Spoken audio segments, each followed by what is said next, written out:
The steel door of the fireproof safe clicked open in the basement of 42 Maple Street, revealing contents that would shatter a marriage and expose a 20-year killing spree.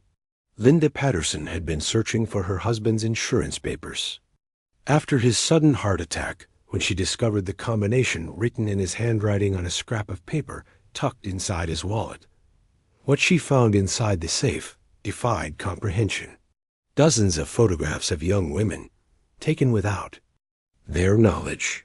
Detailed journals documenting surveillance activities. Driver's licenses that didn't belong to her husband. And most horrifying of all, newspaper clippings about unsolved murders spanning 2 decades, each article carefully preserved in plastic sleeves. Michael Patterson had been a respected high school principal in Riverside, California. He coached track and field, volunteered at the local animal shelter, and had never so much as received a speeding ticket. Neighbors knew him as the man who organized block parties and helped elderly residents with their groceries. Linda had been married to him for 18 years, believing she knew everything about the man she shared her life with. The contents of that safe would reveal that Michael Patterson had been leading a double life as a methodical serial killer, who had claimed at least 12 victims across 3 states.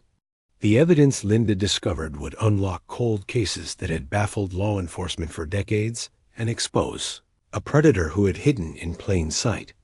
Within hours of her discovery, Linda would make a decision that would change everything.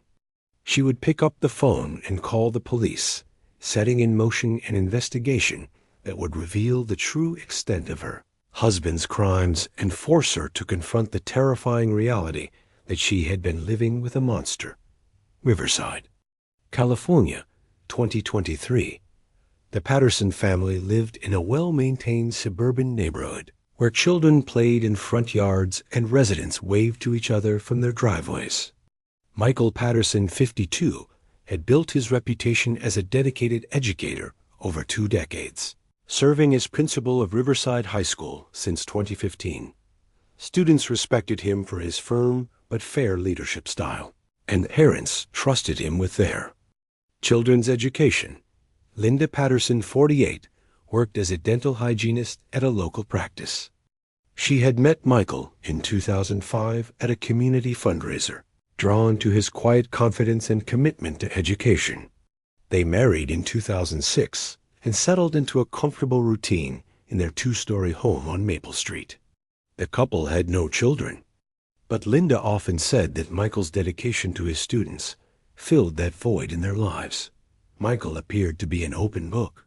He rarely traveled alone, preferred quiet evenings at home, and maintained a predictable schedule. He served on the school board, attended church regularly, and coached the high school track team. His colleagues described him as methodical and organized, traits that made him an effective administrator. But Michael Patterson's organizational skills concealed a darker purpose than anyone could have imagined. The morning of September 15, 2023, began like any other Thursday at the Patterson household. Michael left for work at 7:30 a.m., kissing Linda goodbye and reminding her about their dinner plans that evening. By 11:45 a.m., he was dead from a massive heart attack that struck him in his office at Riverside High School. Linda received the call from the school secretary at 12:20 p.m. The paramedics had worked on Michael for 20 minutes, but they were unable to revive him. Linda rushed to the hospital, where doctors confirmed what she already knew but couldn't accept. Her husband of 18 years was gone. The following days blurred together in a haze of funeral arrangements, condolences, and paperwork. Linda moved through the motions mechanically, overwhelmed by the administrative tasks that accompany sudden death. She needed to locate Michael's life insurance policy, his will, and various financial documents to settle his estate. Linda had always left the family finances to Michael, who handled everything with his characteristic attention to detail. She knew he kept important documents in his home office, but despite searching through his desk drawers and filing cabinets, she couldn't find what she needed. The insurance company required specific policy numbers, and the bank needed documentation. She couldn't locate Dot 3 days after the funeral. Linda was going through Michael's personal effects when she found his wallet. Tucked behind his driver's license was a small piece of paper with numbers, written in his neat handwriting. 1533842. At first, she thought it might be a phone number or account information, but the sequence looked familiar. Linda remembered. The safe Michael had installed in their basement 5 years earlier. He had told her it was for storing important documents and family heirlooms, but she had never seen inside it. When she asked about the combination, Michael had always said he would share it with her when the time was right. After his death, she had assumed the information was lost forever. The basement safe sat in a corner behind Michael's workbench, partially hidden by storage boxes. Linda had to move several containers to access it properly. The black steel door was imposing, with a digital keypad that had remained sealed since its installation.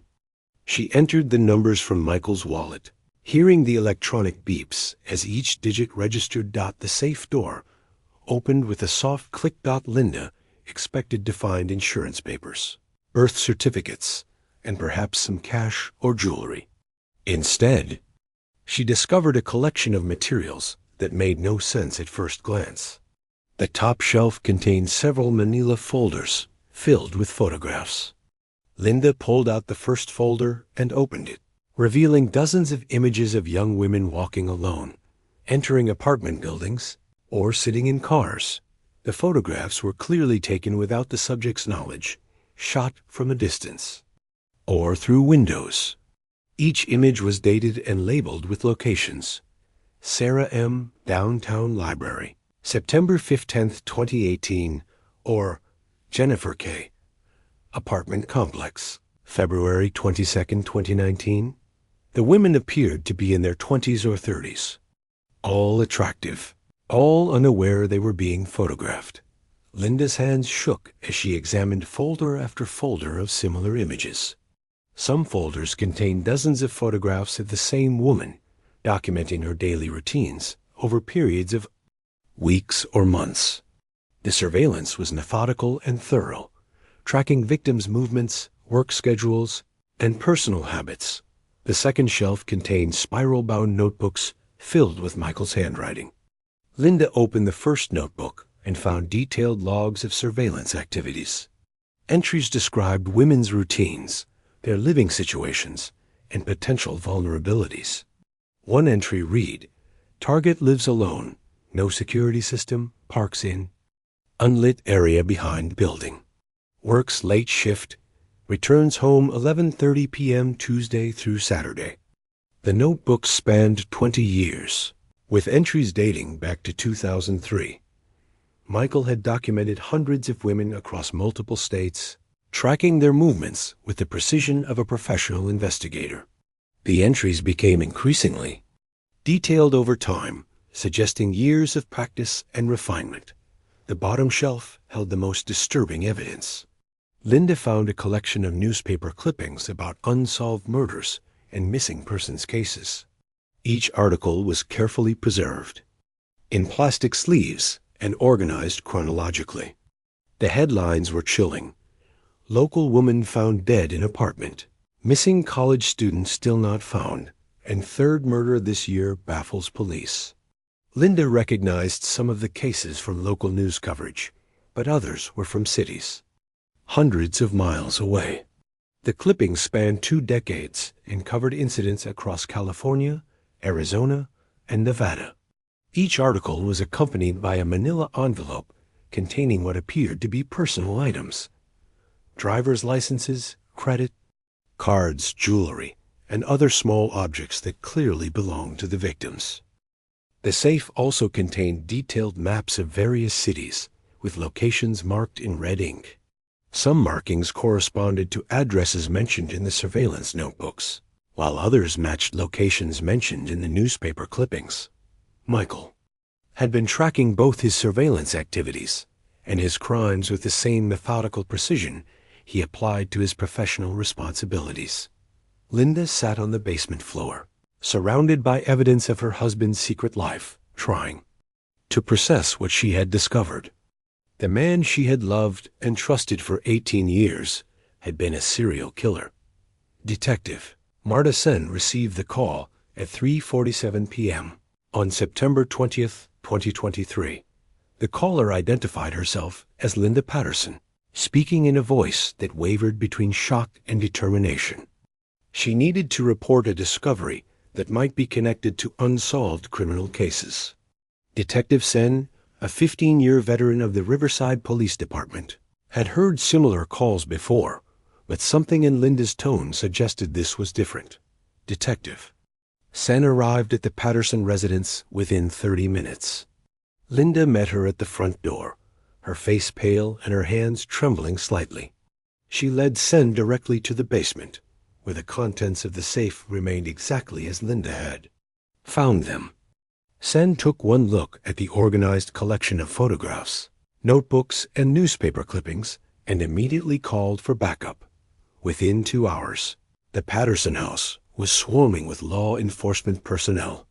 Detective Sen coordinated with the FBI, recognizing that the evidence suggested criminal activity across multiple jurisdictions.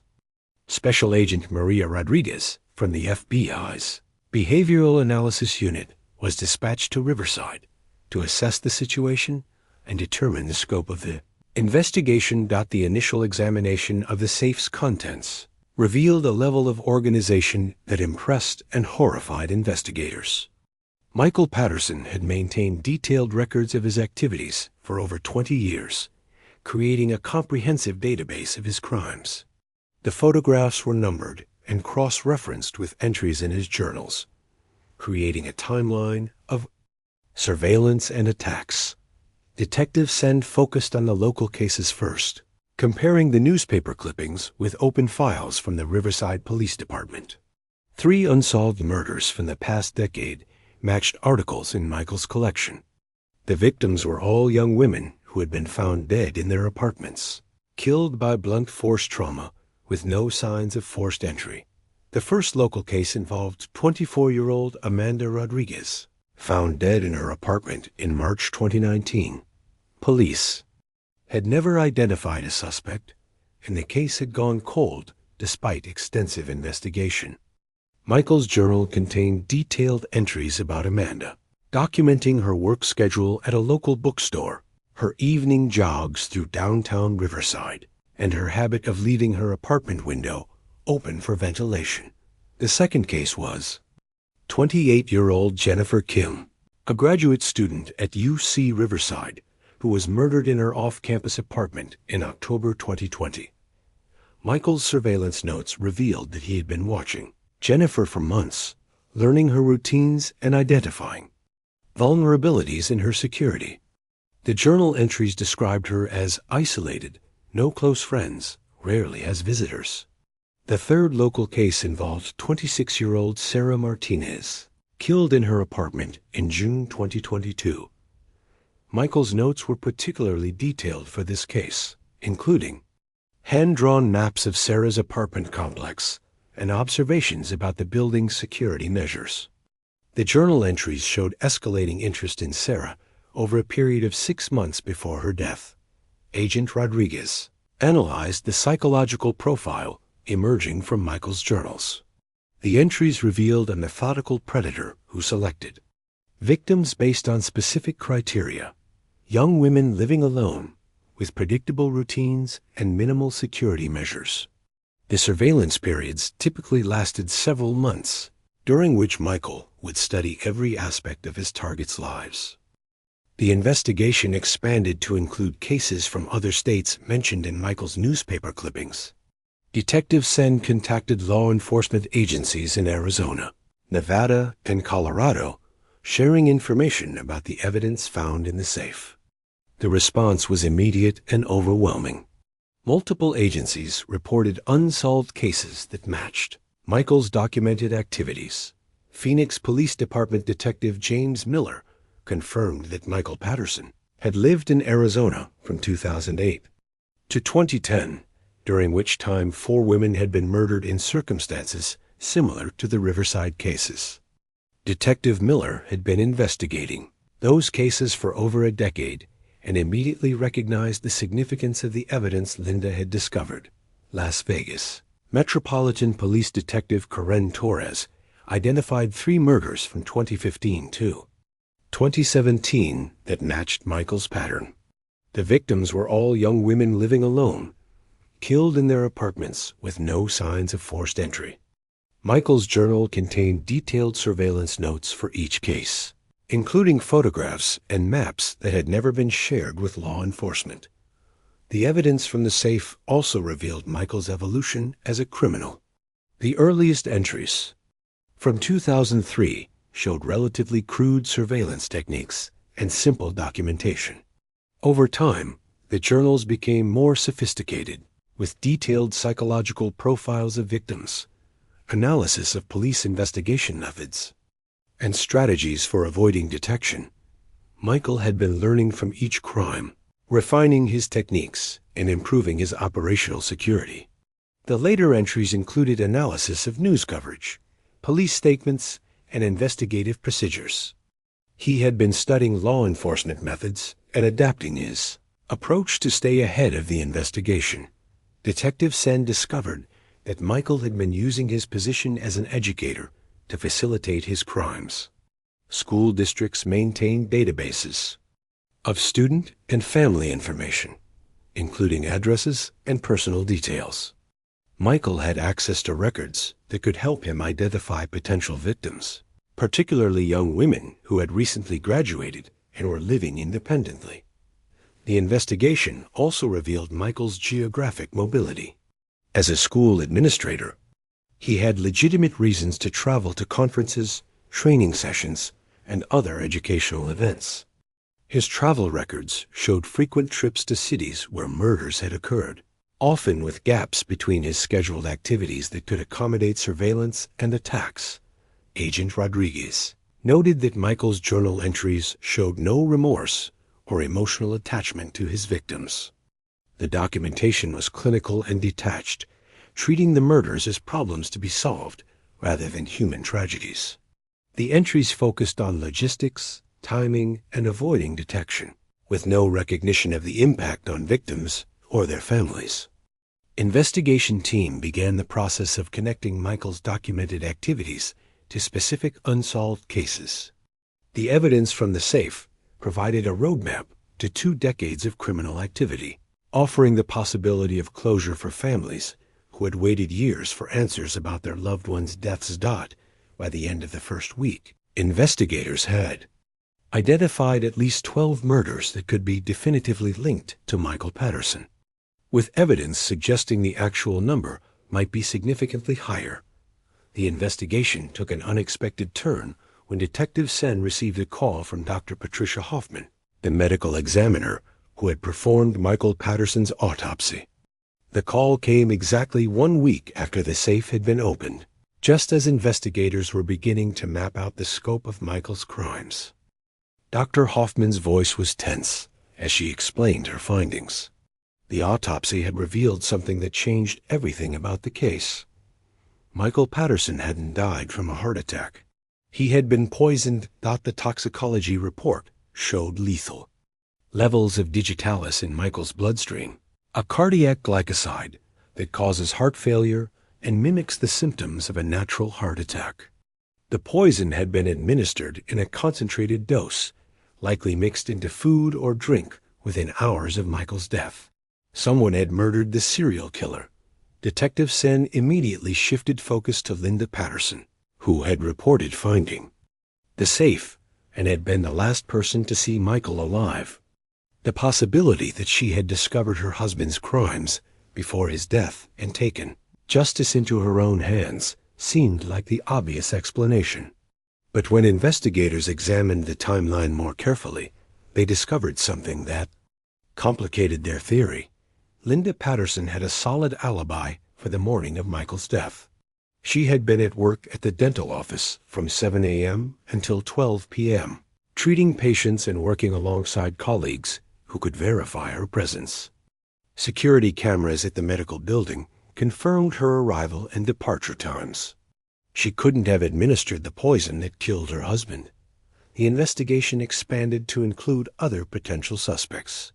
Agent Rodriguez suggested that Michael might have been killed by someone connected to his crimes, perhaps a family member of one of his victims who had discovered his identity. The team began analyzing the evidence from the safe for clues about who might have wanted Michael dead. The breakthrough came when Detective Sen discovered something hidden in one of Michael's journals. Tucked between pages of surveillance notes was a handwritten letter, folded small and wedged so tightly into the binding that it had almost been overlooked. The letter was addressed to Michael and dated just 2 weeks before his death. The letter read, "I know what you did to my daughter. I know what you did to all of them. You thought you were so clever, but you made a mistake. You kept a trophy. From Jennifer, and I found it. I have been watching you, just like you watched her. You are going to pay for what you did to my family." The letter was signed, "A Concerned Father," and included a photograph of Michael entering his school building, clearly taken without his knowledge. Someone had been conducting surveillance on the killer, using his own methods against him. Detective Sen immediately contacted the families of Michael's known victims to determine if any of them had discovered his identity before his death. The investigation led to David Kim, Jennifer Kim's father, who had been obsessed with finding his daughter's killer since her death in 2020. David Kim was a retired mechanical engineer who had spent the past 3 years conducting his own investigation into Jennifer's murder. He had been frustrated by the lack of progress in the official investigation and had taken matters into his own hands. Using his technical background, he had installed surveillance equipment around Jennifer's former apartment building and had been monitoring anyone who showed unusual interest in the location. Kim's surveillance had captured Michael Patterson visiting Jennifer's apartment building multiple times in the months after her death. The visits occurred at night, and Michael would park several blocks away and walk to the building, spending time in the area where Jennifer had lived. Kim had found this behavior suspicious and had begun following Michael to learn more about his activities. The investigation revealed that Kim had been watching Michael for over a year, documenting his routines and gathering evidence of his connection to Jennifer's murder. Kim had discovered that Michael visited the sites of several other unsolved murders, always at night and always using the same careful approach to avoid detection. Kim had broken into Michael's house several months earlier, while Michael and Linda were attending a weekend conference. During the break-in, Kim had searched Michael's home office and had found one of Jennifer's earrings hidden in a desk drawer. The earring was distinctive, a piece of jewelry that Jennifer had been wearing when she was killed, but which had never been recovered from the crime scene. The discovery of the earring had confirmed Kim's suspicions about Michael's involvement in Jennifer's murder. Kim had then spent weeks planning his revenge, researching methods of killing that would be difficult to detect and would cause Michael to suffer, as Jennifer had suffered. Kim had chosen digitalis because it was readily available from common garden plants and because it would cause a slow, painful death that mimicked natural heart failure. He had extracted the toxin from foxglove plants in his garden and had concentrated it into a lethal dose. The delivery method had been carefully planned. Kim had disguised himself as a food delivery driver and had arrived at Michael's school during the lunch hour. He had presented Michael with what appeared to be a meal ordered by a colleague, but which actually contained the digitalis poison. Michael had consumed the poisoned food in his office alone, just as Kim had planned. When Detective Sen arrested David Kim at his home, she found a room filled with evidence of his investigation into Michael's crimes. Kim had compiled files on each of Michael's victims, had mapped his activities, and had documented his methods with the same obsessive attention to detail that Michael had used in his own criminal activities. Kim confessed to poisoning Michael Patterson, expressing no remorse for his actions. He told investigators that he had been prepared to kill himself after completing his revenge, but had decided to let the justice system handle the aftermath. The father had become a killer to stop a killer, creating a moral complexity that would challenge prosecutors and juries alike. The prosecution of David Kim for the murder of Michael Patterson became one of the most complex and emotionally charged cases in Riverside County history. District Attorney Rebecca Torres faced the challenge of prosecuting a father who had killed his daughter's murderer, a situation that divided public opinion and raised difficult questions about justice and vigilante actions. Kim was charged with first-degree murder in the death of Michael Patterson. The prosecution argued that Kim had planned and executed a calculated killing, regardless of his motives. The evidence was overwhelming. Kim had confessed to the poisoning. Surveillance videos showed him delivering the fatal meal, and investigators had found the digitalis extraction equipment in his home. Kim's defense team, led by attorney Marcus Sen, argued that their client had been driven to extreme actions by the failure of the justice system to solve his daughter's murder. They presented evidence of Kim's 3-year struggle to find answers about Jennifer's death, his frustration with the slow pace of the official investigation, and his psychological deterioration following the loss of his daughter. The defense strategy centered on the argument that Kim had been temporarily insane when he killed Patterson, driven to irrational action by grief and a desire for justice.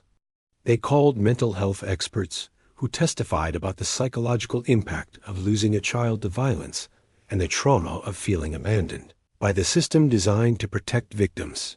The prosecution countered with evidence of Kim's methodical planning and careful execution of the murder. They argued that Kim's actions were not those of a man driven by temporary insanity, but rather the calculated actions of someone who had chosen to take justice into his own hands. The surveillance equipment, the research into poisons, and the elaborate plan to deliver the fatal dose all suggested premeditation. The trial began on March 15, 2024, attracting national media attention and dividing the community. Protesters gathered outside the courthouse, some supporting Kim as a father seeking justice, others condemning vigilante violence regardless of the circumstances. The case became a focal point for debates about the death penalty, the effectiveness of the justice system, and the rights of crime victims' families. Linda Patterson testified as a prosecution witness, describing her discovery of the safe and her horror at learning about her husband's crimes. Her testimony was emotional and compelling, as she explained how she had unknowingly lived with a serial killer for 18 years. She also expressed sympathy for Kim's loss while maintaining that murder was never justified. The trial featured testimony from law enforcement officials who had investigated Michael's crimes, victims' family members who had waited years for answers, and mental health experts who debated Kim's psychological state. The prosecution presented evidence linking Michael to 12 murders across 3 states, establishing the scope of his criminal activities and their impact on numerous families. The defense called character witnesses who testified about Kim's previous good character and his dedication to his daughter. They presented evidence of Kim's deteriorating mental state following Jennifer's death, including medical records showing treatment for depression and anxiety. The defense argued that Kim's actions were an aberration caused by extreme psychological distress. Judge Patricia Williams presided over the trial, carefully managing the emotional testimony and ensuring that the proceedings remained focused on the legal issues rather than becoming a referendum on Michael Patterson's crimes. She ruled that evidence of Patterson's criminal activities was admissible to provide context for Kim's actions, but cautioned the jury not to let their feelings about the victims influence their verdict. The jury deliberated for 4 days before reaching a verdict. They found Kim guilty of voluntary manslaughter rather than first-degree murder, concluding that while his actions were not legally justified, they were the result of extreme emotional disturbance. The verdict represented a compromise between the prosecution's demand for a murder conviction and the defense's argument for acquittal based on temporary insanity. Judge Williams sentenced Kim to 12 years in prison, the maximum sentence for voluntary manslaughter.